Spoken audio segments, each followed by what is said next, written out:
hadith that are constantly attacked, the sunnah of the Nabi Sallallahu Alaihi Wasallam at large being attacked and being not really respected as it is supposed to. وفي الماضي, in the past, the early generations, Sahaba and those who came after them, when somebody would say قال رسول الله, it was narrated from Muhammad Rasulullah Sallallahu Alaihi Wasallam, everybody would pay attention.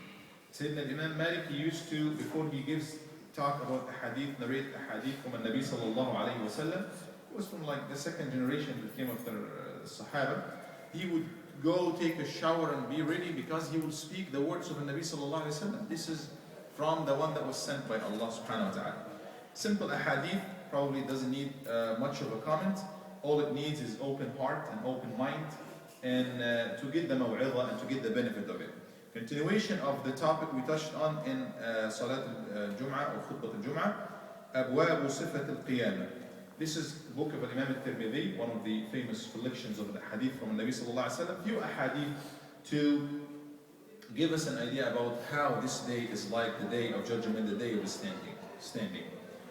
From the Nabi Sallallahu Alaihi Wasallam that he said, ما منكم من رجل, there is not a single person of you, إلا سيكلمه ربه يوم القيامة, except that his Lord will talk to him on the day of judgment. وليس بينه وبينه ترجمان, and there is no translator in between. There is no one to interpret that. Think about that and just get it to get into your heart. Not a single person of you, the kalam of Muhammad sallallahu alaihi wasallam, except that his Lord will talk to him one-on-one. وليس بينه وبينه ترجمان ثم ينظر أيمن منه فلا يرى شيئا إلا شيئا قدمه. He will look at his right side and he would see nothing but his actions, something that he presented. ثم ينظر أشأم منه فلا يرى شيئا إلا شيئا قدمه. You look left and you find nothing but his actions. The actions that we are right now in dunya في بحبوحة الدنيا. As long as the student is in the year, during the year, it's not yet the test time, you have this kind of bahbuha and a kind of relief. You still have time to work, still have time to study. You can delay, you can say, maybe this work is not due right now, or the test is, I still have a few weeks for the test. This is bahbuha. This is kind of relaxed time. So it's dunya now, that Allah will not question you, but in that day, in that specific moment, you will have nothing in your hand but your actions. And in this dunya, this is the time for the action. You will look at his right, he sees nothing but action. You will look at his left, he sees nothing but his own actions. ثُمَّ يَنْظُرُ تِلْقَاءَ وَجْهِ فَتَسْتَقْبِلُهُنَّ, and he looks in front of him and he will see nothing but the fire. Obviously, this is somebody that has a bad actions. Then giving a comment on that, the Nabi Sallallahu Alaihi Wasallam said, مَنِ اسْتَطَاعَ مِنْكُمْ أَنْ يَقِيَ وَجْهَهُ حَرَّ النَّارِ وَلَوْ بِشِقِّ تَمْرَةٍ فَلْيَفْعَلْ. So he said, if anybody of you can get a protection from it for his face, even by as little as shiqqi tamra, half a date, like you give it in sadaqah. Any little action, this is the time to do it right now. Do not belittle any action. So Nabi said, even if by half of a date, if you can protect your face from the fire by this little of thing that you give fi sabilillah, do it. So again, any good deed is needed from anybody. And we're talking about volunteering now. We're talking about giving time for your masjid, for your community, for the youth, for our kids. We need a lot of volunteers, not only 10 or 20. We need every single person of the masjid to give back to the community. In terms of money, in terms of effort, in terms of experience. It's not only going to be those few people. We will run out of people if we do not see volunteers come. Why do I say that? It's in the hadith. Wallahi, it's in the hadith. You look right, no actions. But nothing but your actions. Lift your actions. I volunteered in that day. I give sadaqah. I was good to my family. I did anything good that would work on that day. May Allah give us the good deeds, inshallah. The famous hadith that we know and memorize.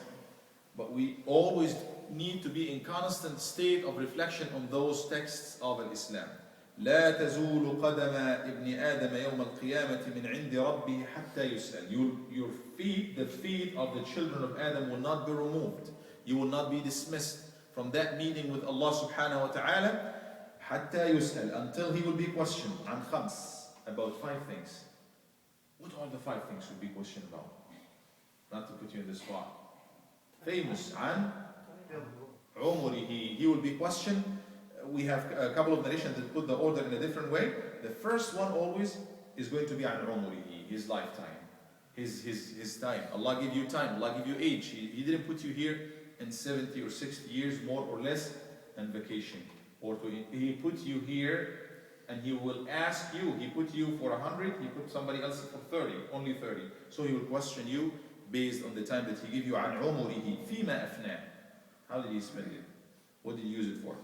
وعن شبابه. Usually number 2 is his youth, which still has to do with his lifetime.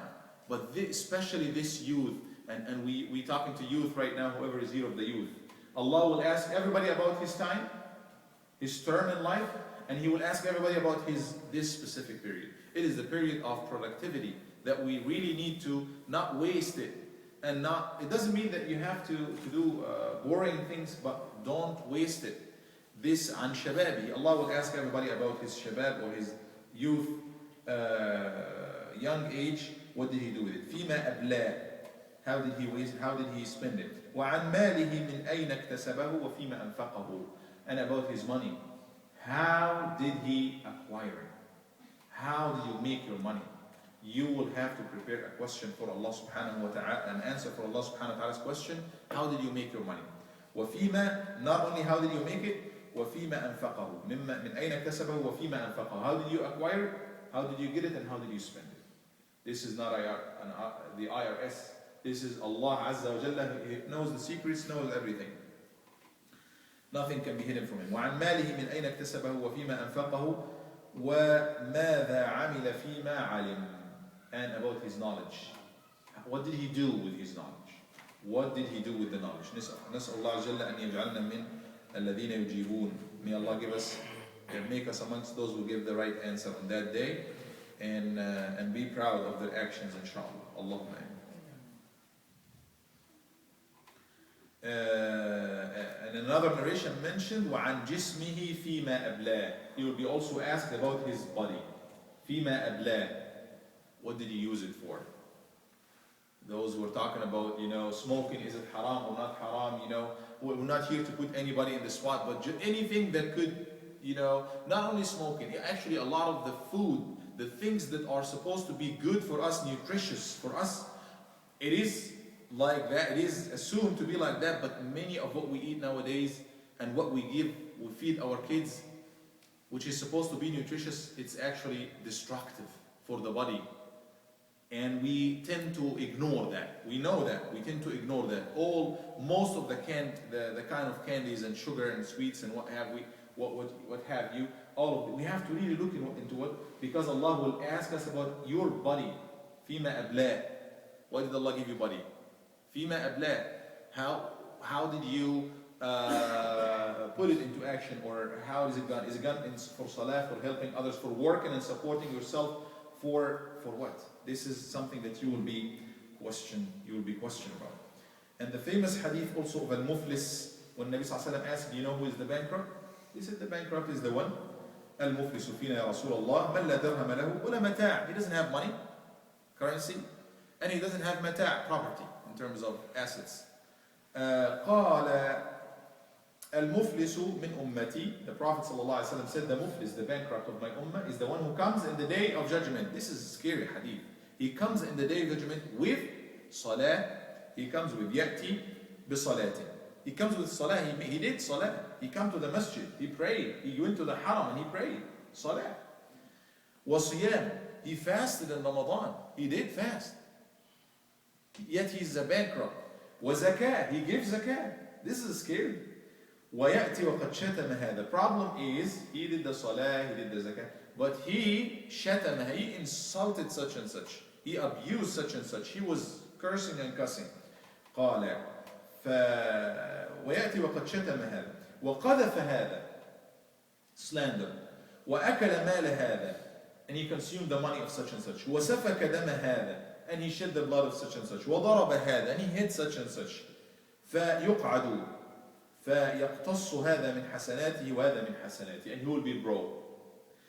This, the person he insulted or hate, the person he took his money, he will take from his hasanat, and the other person claim from his hasanat, claim his right from his hasanat. قال فإن فنيت حسناته, if his hasanat, all of his hasanat, good deeds are gone, قبل أن يقتص ما عليه من الخطايا, before he pays everybody, because this is the currency of that day. You can't pay in money, you can't pay in degrees or anything you might have in dunya. You cannot. You can only pay from hasanat and sayyi'at. So if everybody, if people claim and do not have their dues yet, you will, and your hasanat are gone.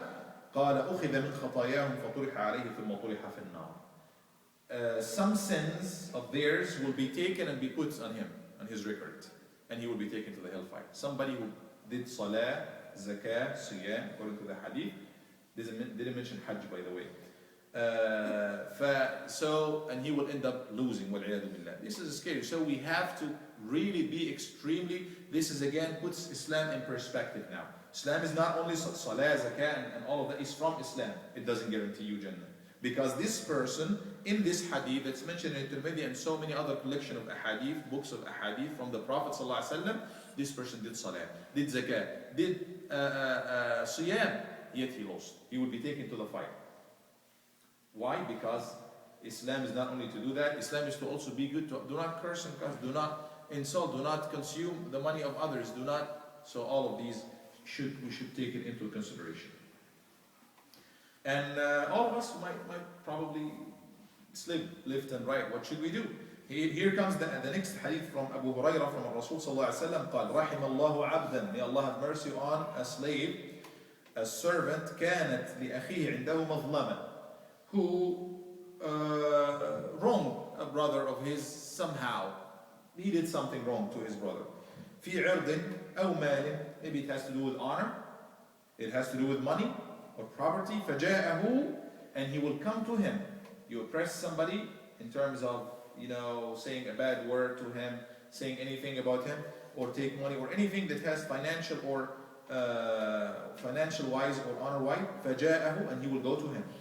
فاستحله قبل أن يؤخذ وليس ثم دينار ولا درهم, and he will ask him forgiveness before there is no money, there is no dirham or dinar, there is no way you can do that. So we need to set the record straight in any way. فإن كانت له حسنات أخذ من حسناته, and he gives the details that were mentioned in the hadith, because on that day he will have to pay off by his hasanat and sayyi'at. قال ابن عمر gave a comment in that, قال يوم يقوم الناس لرب العالمين, the day that people will stand for the Lord. This is the day that he will have to pay everybody back if he didn't do it in dunya by asking. It could be easy here, asking somebody forgiveness. Little things that sometimes we forget about. Maybe somebody, you have something with somebody, give him a gift.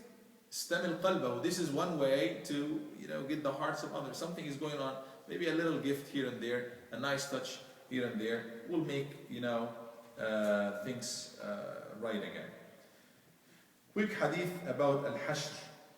The way the people will be gathering after death, after resurrection from death. يقول الرسول صلى الله عليه وسلم يحشر الناس يوم القيامة حفاة عراة غرلا كما خلقوا. People will be gathered for hashr, حفاة, barefooted, عراة, naked, غرلا, uncircumcised, just as they were created. This is how will be brought to Allah subhanahu wa ta'ala. And then he quoted the ayah, كما بدأنا أول خلق نعيده وعدا علينا إنا كنا فاعلين. Allah said, as we started the creation, initiated the creation in the beginning, we will redo it again. وعدا, this is a promise of ours, promise of us. وعدا علينا إنا كنا فاعلين. Indeed, we are capable of doing that, and we will do that. وأول من يكسى من الخلائق إبراهيم. The first one to be offered clothing is going to be Sayyidina Ibrahim alayhi salam, Prophet Ibrahim alayhi salam. ويؤخذ من أصحابي برجال ذات اليمين وذات الشمال فأقول يا رب أصحابي فيقال إنك لا تدري ما أحدثوا بعدك إنهم لم يزالوا مرتدين على أعقابهم منذ فارقتهم فأقول كما قال العبد الصالح إن تعذبهم فإنهم عبادك وإن تغفر لهم فإنك أنت العزيز الحكيم. And Nabi Sallallahu Alaihi Wasallam is saying, and some of my friends, they will be taken away from me left and right. And then I will say, oh my Lord, my friends. He said, you don't know what they have changed after you. If that happened to some Sahaba even who saw Nabi Sallallahu Alaihi Wasallam, al-munafiqun, they happened to be with him, hypocrites here and there. It happened. It happened to that early generation, so nobody should feel secure for himself as long as you are sticking to the manhaj, the way of Nabi Sallallahu Alaihi Wasallam. This is the only way. Quran and the Sunnah of Nabi Sallallahu Alaihi Wasallam, this is the only way. So seeing that, they will say, the angels will tell Nabi Sallallahu Alaihi Wasallam, you don't know what they have done after you. There's no guarantee. In other words, there's no guarantee that they have been praying with you, doing good things with you. Khalas, they are in Jannah. No. There's no guarantee that you're born Muslim and you do some prayers here and there. No guarantee. Actually, you have to have full hope in Allah subhanahu wa ta'ala, and you have to have full fear from Allah. Khashya min Allah subhanahu wa ta'ala. May Allah give us khashya and give us raja. Allahumma ameen. Statement that it's not over until it is over. It is not over until it's over. Ahsan. And Imam Ahmad, he said, when is the first moment that you should feel secure? And he said, after you get in Jannah. After you put your both feet in Jannah. He said, nothing before that. The minute you put your both feet in Jannah, khalas, you're secure. Before that, nothing is guaranteed for you. يعني إلا بفضل الله. يعني we should also count on the raja, on the hope of Allah subhanahu wa ta'ala, equally with al-khashya wal-khawf min Allah tabarak wa ta'ala, equally with fear and khashya min Allah subhanahu wa ta'ala. طيب, I see it getting kind of gloomy and negative, maybe. So the next, actually, we have so many other hadiths talking about the full wasf of the full description of Yawm al-Qiyamah. For several pages after that, just pick one of the books of hadith and read the kalam of Nabi Sallallahu Alaihi Wasallam. Sometimes even without comments, when it comes to these description of Jannah, description of the fire, what Allah prepared for the righteous, this and that, read it for yourself. You don't have really much explanation. It's not about the halal wal haram. That's what we need to read because it gives us perspective of everything. I will conclude by one hadith, which is the next chapter, Abwab Sifat al-Jannah. The description of Al-Jannah, and I said that in the Khatira a couple of days ago. Allah Tabarak wa Ta'ala, Nabi Sallallahu Alaihi Wasallam, one person asked him, Ya Rasulullah, Afil Jannati Khayl, is there any horses in Jannah? And what did he say, Sallallahu Alaihi Wasallam? What do you think? You will have horses in Jannah? If you want. If you want, yes, there is horses. He said, yes, min yaqutatin hamra, تركبها فتطير أو تأخذك حيث شئت.